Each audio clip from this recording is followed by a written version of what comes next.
Himbau kepada semua masyarakat supaya agar tabah dalam menghadapi musibah ini, dan alhamdulillah setiap musibah pasti ada hikmahnya. Halo, berjumpa lagi di News Recap hari ini bersama saya Loren Tondang.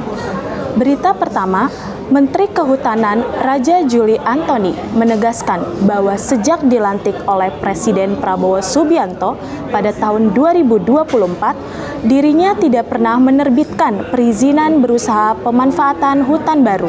Ada sekitar 20 perusahaan dengan luas sekitar 750.000 hektar ya, yang nanti akan saya cabut izinnya. Selain dari itu, tadi saya sudah sampaikan juga, khusus untuk yang tadi 750.000 itu se-Indonesia, termasuk di 3 provinsi terdampak banjir. Berikutnya,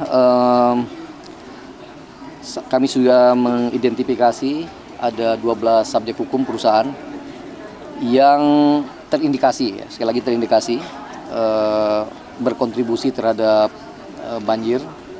Dan oleh karena itu dari kemarin Gakum kami sudah berada di lokasi, dan saya kira dalam 1-2 hari ke depan sudah ada penegakan hukum yang kami berikan. Jadi sekali lagi keberanian ya, Pak Prabowo memberitakan saya untuk berani, dan alhamdulillah Pak Prabowo membentuk Satgas PKH, dan dengan Satgas ini keberanian kami untuk menertibkan hutan jauh lebih baik. Contoh Taman Nasional Tesonilo yang sekarang viral, belum ada Menteri Kehutanan yang menginjakkan kaki di Taman Nasional Tesonilo. Alhamdulillah saya ke sana, dan dengan Pak Wamen bahkan udah ke sana juga nanam. Kita berharap rumah gajah Sumatera, gajah domang ya, yang jadi ikon di Taman Nasional Tesonilo itu, yang sekarang hanya memiliki 12.000 hektar ya, habitat mereka untuk makan, untuk mencari, untuk melakukan berkeliling mencari makan. Insya Allah di Desember ini ya, paling lambat akhir Desember nanti kita mulai bisa merealokasi secara damai para petani kebun sawit di sana. Dan akhirnya nanti kita punya minimum 31.000 hektar dulu ya.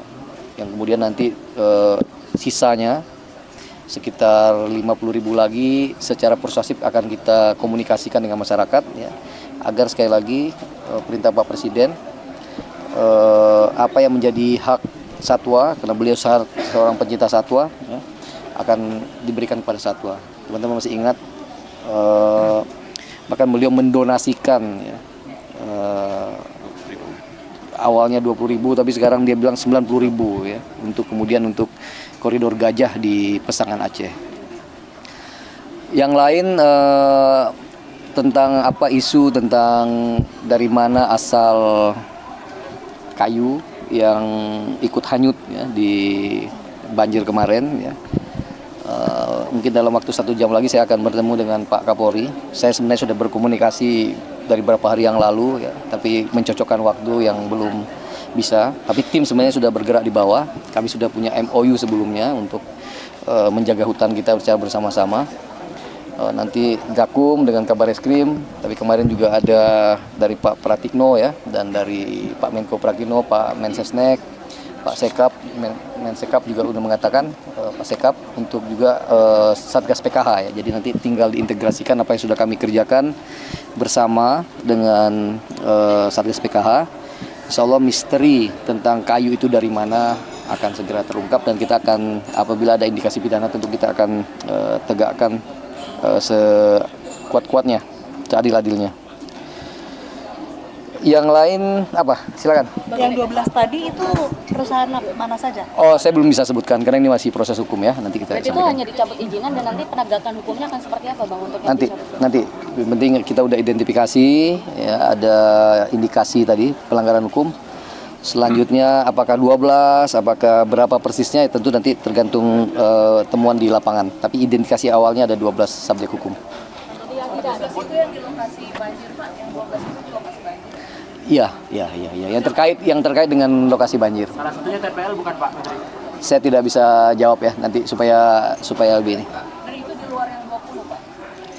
20 itu ada diantaranya yang di 3 lokasi. Gubernur Aceh, Muzakir Manaf, menyemprot kepala daerah yang nyerah tangani banjir. Muzakir Manaf menegaskan bahwa pemimpin tidak boleh bersikap cengeng. Banjir dan longsor ini adalah tsunami jilid kedua. Jadi pun demikian 18 kabupaten yang dampak imbas banjir dan longsor. Di 4 kabupaten yang separah, ya.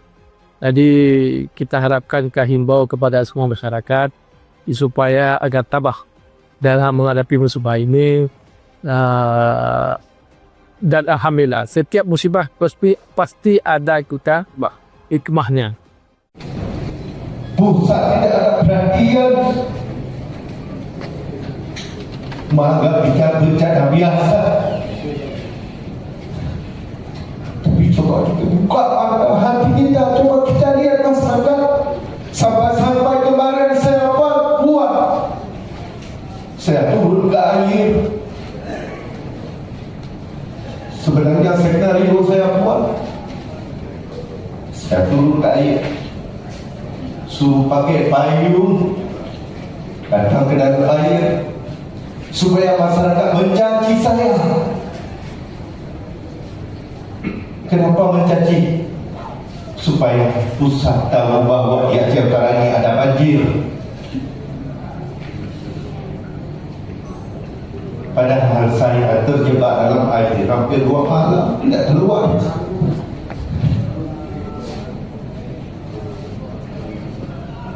Dan baru 2 kali ini datang ke posko, saya selalu di lapangan lihat masyarakat. Saya masyarakat kita, anak-anak kita kelaparan. Tapi apa yang boleh buat kita? Kekuatan kita tidak ada. Kita hanya beras yang ada. Maka kemarin saya buat video. Gimana caranya supaya masyarakat dicaci saya? Gara-gara dicaci saya, pusat tahu bahwa di Aceh Utara ada banjir, ada bencana.